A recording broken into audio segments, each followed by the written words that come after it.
warahmatullahi wabarakatuh. Alhamdulillah, salatu wassalamu ala rasulil karim wa ala alihi wasallam.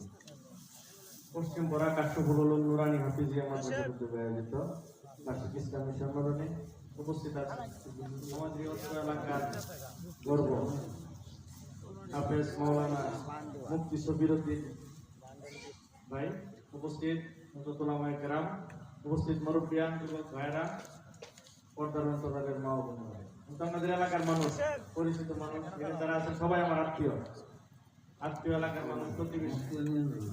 আপনারা তো জানেন যে আমি এইবার জাতীয় সংসদ নির্বাচনে এমপি প্রার্থী দাঁড়িয়ে করলাম মার্কায়। আপনাদের সবার সহযোগিতা দোয়া চাই যেন আমরা সবাই মিলে, এইবার একটি জোট হয়েছে, ইসলামী জোট, এখানে সকল আলেম উলামা এবং ইসলামী দল একসাথে হয়েছে। সবাই মিলে আমরা আগামী দিনে এই বাংলাদেশকে, বিশেষ করে আমাদের এই হালুয়াঘাট ধুবরা, চির অবহেলিত, চির অনুন্নত, চিরবঞ্চিত, আমরা এই জনপদকে নিরাপদ জনপদে পরিণত করতে চাই, উন্নত, আধুনিক এবং ইনসাফের জনপদে পরিণত করতে চাই। এখানে